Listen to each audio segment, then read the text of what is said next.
अब जब हम त्रिकुटी पर पहुंचेंगे, वहां पर ये काल भगवान का एक स्थान है। वहां पर एक धर्मराय नाम से बैठा है जो इसका लेखाकार है, काल का अकाउंटेंट है।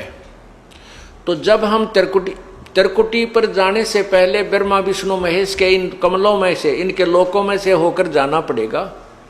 देखो पुण्यात्मा भोली आत्मा क्या कहते हैं, जो नकली संतों के अनुयायी हैं, वो ये कहते हैं कि जाना एक स्थान पर है, रास्ते न्यारे न्यारे। ये भी उनकी थ्योरी गलत है। रास्ता भी एक है और जाना भी एक स्थान पर है। जैसे हमने ये जीव इस शरीर के अंदर है, इस शरीर के अंदर जो जीव है, इसको इन कमलों के अंदर से होकर जाना, गुजर कर जाना पड़ेगा, और कोई तरीका नहीं है, कोई रास्ता ही नहीं है। और ये सबका एक है, ना हिंदू में भिन्न है, ना मुसलमान में भिन्न है, ना सिख में भिन्न, ना ईसाई में भिन्न, ना बहन में भिन्न, ना भाई में भिन्न। तो हमने इन कमलों के अंदर से गुजर कर जाना है और त्रिकुटी पर पहुंचना है। तो इन कमलों के अंदर से हम जाएंगे तो इनका नो ड्यू सर्टिफिकेट हम लेते हुए जाएंगे तो हम त्रिकुटी पहुंच जाएंगे।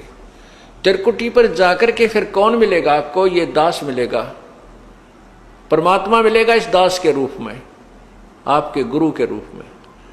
और वहां फिर आपका हिसाब कराएगा इस काल से। नहीं वो डंडी मार जाएगा, वहां पर डंडी मतलब हेरा फेरी नहीं करेगा। वहां क्या लालच लोभ दिखाए जाएंगे? जो आपने कर्जा उतार दिया ब्रह्मा विष्णु महेश का, यह मंत्र जाप करके, जो आपको प्रथम मंत्र दिया जाता है, उसके बाद भी आपका ढेर सारा धन बच जाएगा, इतना बहुत गणा धन का मतलब ये कमाई बच जाएगी। वहां आपको लालच दिया जाएगा कि देख आपकी इतनी कमाई है, इतने वर्ष तक ब्रह्मा के लोक में ऐसे ठाठ करेगा, वहाँ ऐसा महादेव बनेगा, वहाँ पर इंद्र बन जाएगा, ऐसे ठाठ करेगा। ये फिर वो दूसरा मंत्र आपका है विष्णु जी का जो हम देते हैं, उसके कहते इस मंत्र की इतनी कमाई तेरी और बच रही है, इस विष्णु के लोक में तू ऐसे ठाठ करेगा, वहाँ बड़ा स्वर्ग बना हुआ है। फिर शिव जी का मंत्र है, दुर्गा का भी मंत्र है, यानी इतनी कमाई आपकी बनी बच रही होगी। और वहां पर फिर आपको ट्रेलर दिखाए जाएंगे, जैसे ग्राहक होते हैं ना फंसाने के लिए, नारे नारे अपने दिखाते हैं वो बिजनेसमैन दुकानदार, तो वो ट्रेलर दिखाए जाते हैं। देख उस लोक में कैसे नाच गाने हो रहे हैं, ऐसे ऐसे तेरा दे ऐसा रेस्ट हाउस है, ऐसा कमरा मिलेगा तुझे, वहां पर इतने डांस होंगे, ऐसे होंगे, ये ठाठ होंगे। तो ये मन तो वहां भी साथ ही होगा, मन तो वही है। तो वहां ये मन फिर आपके साथ आड़ कर जाएगा, न सोचेगा थोड़े दिन घूमे हुआ फिर चल पड़ा, जब यह कमाई है मेरी शेष है, इसने खा पी लो इतने, या वो आगे चलने वाली रखी है जाती वह खर्च हो को नहीं। तो ये भी डंडी मारेगा अपने साथ में, आपके साथ। अगर परमात्मा यानी गुरुदेव रूप में प्रभु नहीं होंगे तो वहां भी आपके साथ गड़बड़ हो जाएगी। तो वो गड़बड़ उनके साथ होती है जो गुरु से थोड़ा बहुत विमुख हो जाते हैं, श्रद्धा पूरी रहती नहीं, और लेकिन गुरुद्रोही ना होते, उनके साथ ये डंडी ये गड़बड़ हो जाती है। फिर उनको दूसरे लोकों में भेज देते हैं, जैसे विष्णु के लोक में चला गया, उसकी कमाई इतने वह शेष बचेगी, वहाँ ठाठ करेगा, जब खत्म हो जाएगी वहाँ से उसकी मृत्यु हो जाएगी। फिर ब्रह्मा लोक में जाएगा, फिर विष्णु के लोक में, फिर गणेश जी के लोक में।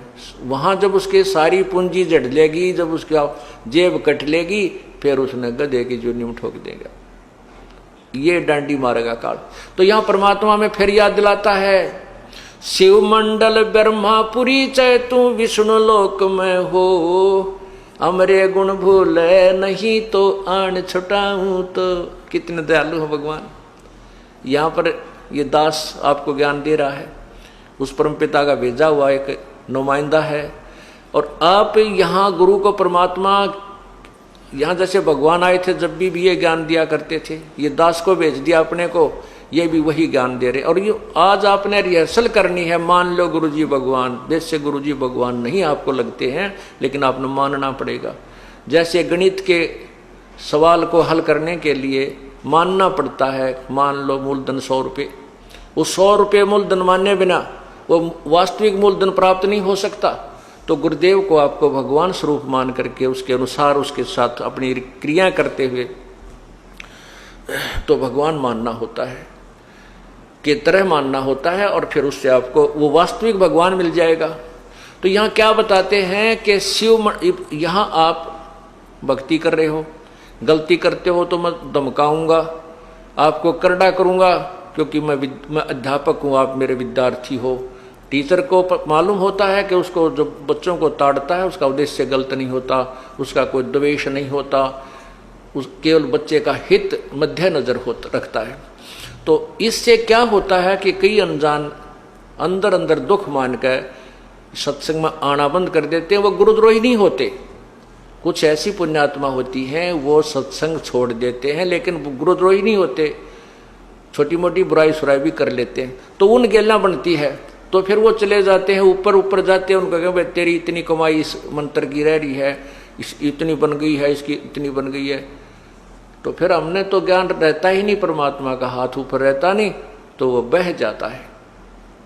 तो कितने दयालु है भगवान के, जब तक हम उनसे विमुख भी हो गए और वो फिर भी हमारे लिए तड़फ रहा है। क्या याद दिलाता है, शिव मंडल ब्रह्मापुरी चे विष्णु लोक में हो और हमरे गुण भूला नहीं तो आन छटाऊं। तो गुण कि वो परमात्मा के बताया करते थे, गुरुजी क्या बताते थे भगवान की महिमा, कि तुम्हारे साथ ऐसा धोखा होगा वहां पर, और जब तुम चले जाओ उस विष्णु लोक या ब्रह्मा लोक या शिव लोक में, तुम्हारी जब भी आंख खुल जावे कि हे भगवान हम तक गलत आ गए।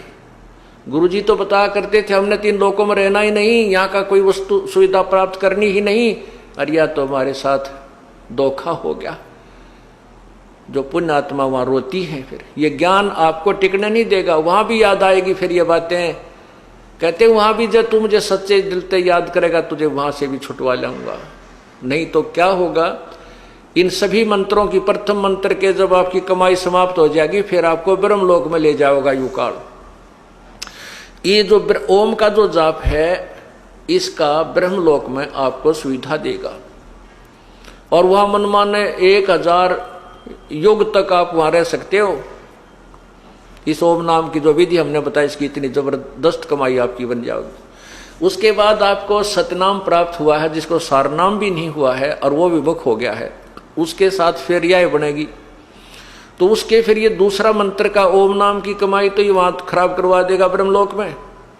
फिर जो दूसरा मंत्र तत्व मंत्र है, इसने एक और कमाल कर रखा है कि ब्रह्मलोक में नकली सतलोक, झूठा नकली अलखलोक, अगमलोक और अनामी लोक की रचना करवा रखी है। उस दूसरे मंत्र यानी तत्व मंत्र का जो जाप है, उसकी कमाई को ये वहां खत्म करवा देता है बैठाकर। और जो कहते हैं हम सतलोक में आ गए, ये नकली संत बतावे हैं, बोला फिर सतलोक है, उस तो ऊपर बोला साडा लोक है थरा के बोलियो। तो वो जो झूठे लोक बना रखे ब्रह्मलोक में, काल ने इस माया से झूठी कंस्ट्रक्शन करवा रखी है, रचना करवा रखी है, तो उसको वहां खत्म करवा देते हैं। उसके बाद 84 लाख योनियों में ये डाल दिया जाता है। अब बात आ गई जिसको तीनों नाम मिल गए और जो गुरुद्रोही नहीं हुआ, गुरु विमुख हो गया। विमुख नहीं हुआ यानी उसने भक्ति छोड़ दी, आना कानी सी करने लग गया, थोड़े जाप करे है, कभी सत्संग में आ गया, कभी नहीं आया, और सार नाम तक उसको प्राप्त हो चुका है। उसके साथ क्या होगा, पार नहीं होगा वो। यहां परमात्मा का एक और लोक है, परमात्मा का एक मिनी सतलोक है। उस लोक में प्रभु अपने ही कबीर रूप में वहां रहता है, और वहां पर उन आत्माओं को रख लिया जाता है, इतना दयालु है। और जब कभी भक्ति युग आता है, उस समय उनको इस पृथ्वी पर जन्म देता है। यानी पहले कभी किसी युग में आपको प्राप्त हुआ होगा, तो उनमें से कुछ पुण्यात्माएं आकर के परमात्मा ने 600 वर्ष पहले फिर उनको जमीन पर पटका, आकर के अपना पूरा उनको ज्ञान दिया, उनकी भक्ति बनवाई, और फिर दोबारा मनुष्य शरीर में प्रारंभ कर दिया। तो वही व्यक्ति अब जन्म पाते पाते अब यहाँ आ चुके हैं, इस अब भक्ति काल आ गया है। तो ये भक्ति काल में आए हुए जो प्राणी हैं, जो सतलोक में यानी यहाँ परमात्मा के सतगुरु के लोक में से जो तुरंत यहाँ जन्म मिला है, उनको फिर मनुष्य जन्म मिलता हुआ आ रहा है। जैसे वो 64 लाख परमात्मा के शिष्य हुए थे आज तक 600 साल पहले, 550 वर्ष पूर्व। तो उनको उस समय परमात्मा ने एक परीक्षा ली थी, वो सब रिजेक्ट हो गए थे। वो गुरुद्रोही नहीं बने थे, वो भक्ति छोड़ गए थे, गुरु जी के पास जाना त्याग गए थे। वही अब जन्म लेते हुए आ रहे हैं। आप लोग जो इतने शीघ्र समझ गए, ये उन्हीं में तो हो जो कभी परमात्मा के साथ आज से 600 550 वर्ष पूर्व रहे थे, और काल ने उनको कहीं कहीं जन्म दे दिया, किसी को महाराष्ट्र में, किसी को राजस्थान में, किसी को पंजाब में, कोई कित है, कोई विदेश में। अब परमात्मा उनको ढूंढ रहा है।